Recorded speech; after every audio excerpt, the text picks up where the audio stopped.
पाऊस नाही, वादळ नाही, तरी काही मिनिटात नदीने रौद्र रूप धारण केलं आणि गावच्या गाव वाहून गेली. नेपाळमध्ये नेमकं घडलं तरी काय? नेपाळच्या रसुवा भागातून समोर आलेल्या या दृश्यांनी संपूर्ण जगाला हादरवून सोडलं आहे. भोटेकोशी नदी अचानक प्रचंड वेगाने वाहू लागली. पाण्यासोबत मोठमोठे दगड, बर्फ आणि मातीचा मलबा खाली आला आणि वाटेत जे काही आलं ते अक्षरशः उद्ध्वस्त झालं. सर्वात धक्कादायक गोष्ट म्हणजे या महापुरामागे नेहमीसारखा मुसळधार पाऊस नव्हता. तर मग हा महाप्रलय आला कुठून आणि इतक्या कमी वेळात नदीचा प्रवाह इतक्या धोकादायक कसा काय झाला? चला संपूर्ण घटना समजून घेऊया. नेपाळच्या रसुवा जिल्ह्यात आलेल्या या फ्लॅश फ्लडमुळे मोठ्या प्रमाणावर जीवित आणि वित्तहानी झाली आहे.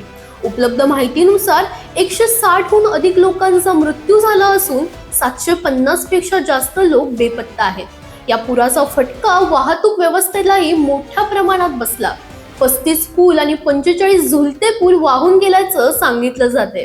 त्यामुळे अनेक भागांचा संपर्क पूर्णपणे तुटला आहे. इतकंच नाही तर 13 जलविद्युत प्रकल्पांचंही मोठं नुकसान झालंय. या पुराच्या वेगाची कल्पना यावरून येते की अनेक वाहनच पाण्याच्या प्रवाहात वाहून गेली. आता या सगळ्या मागचं मूळ कारण काय?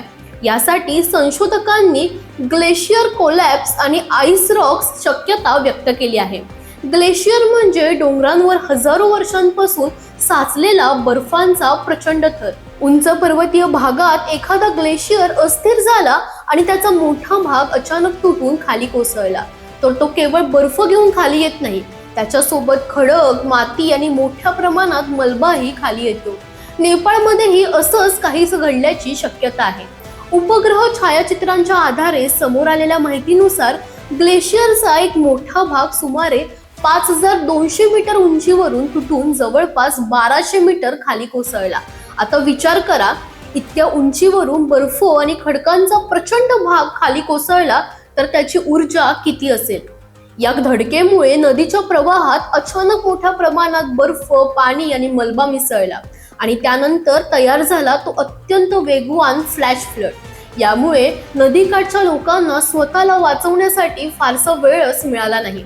दरम्यान सुरुवातीला या घटनेमागे भूकंप कारणीभूत असल्याची शक्यता व्यक्त केली जात होती, पण नंतर अमेरिकन भूवैज्ञानिक सर्वेक्षण म्हणजेच USGS कडून महत्वाची माहिती समोर आली. ज्या सिस्मिक हालचालीला सुरुवातीला भूकंप समजलं जात होतं ती हालचाल प्रत्यक्षात ग्लेशियर, बर्फ आणि खडक खाली कोसळताना निर्माण झालेल्या ऊर्जेमुळेही निर्माण झाली असल्याची शक्यता आहे. म्हणजेच भूकंप झाला आणि त्यातून पूर आला हे अद्याप निश्चित झालेलं नाही. मात्र उपग्रह छायाचित्रांमधून बर्फ आणि खडकांचा मोठा भाग कोसळल्याचे संकेत मिळाले आहेत. आणखी एक महत्वाची गोष्ट म्हणजे या दुर्घटनेचा परिणाम केवळ नेपाळपुरता मर्यादित राहिलेला नाही. या भागातून कैलाश मानसरोवर यात्रेसाठी जाणाऱ्या यात्रेकरूंशीही संपर्क तुटला आहे. त्यामध्ये मोठ्या संख्येने भारतीय नागरिक असल्याची माहिती समोर आली आहे. त्यामुळे भारतासाठी ही घटना चिंतेची बनली आहे. पण या घटनेतून एक मोठा प्रश्न पुन्हा समोर आला. हिमालयीन भागात अशा आपत्तींचा धोका वाढतोय का? हिमालय हा अतिशय संवेदनशील पर्वतीय प्रदेश आहे. तापमानातील बदल, बर्फ वितळणे, खडकांची अस्थिरता आणि बदलता हवामान यामुळे काही भागांमध्ये ग्लेशियर आणि बर्फाचे साठे अधिक अस्थिर होऊ शकतात. मात्र प्रत्येक ग्लेशियर कोलॅप्सला थेट ग्लोबल वॉर्मिंगच कारणीभूत आहे असं एका घटनेवरून निश्चितपणे म्हणता येणार नाही. नेपाळमधील या दुर्घटनेचं नेमकं ट्रिगर काय होतं याचा तपास आणि वैज्ञानिक अभ्यास अजून सुरू आहे. सध्या मात्र परिस्थिती अत्यंत गंभीर आहे. पाऊस नसतानाही आलेल्या या महापुराने एक गोष्ट स्पष्ट केली: नैसर्गिक आपत्ती नेहमी इशारा देऊन येत नाही. कधी कधी डोंगरांच्या माथ्यावर घडलेली काही मिनिटांची घटना हजारो मीटर खाली असलेल्या संपूर्ण गावाचं चित्र बदलून टाकते आणि नेपाळमध्ये याचाच थरकाप उडवणारा अनुभव सध्या पाहायला मिळतोय.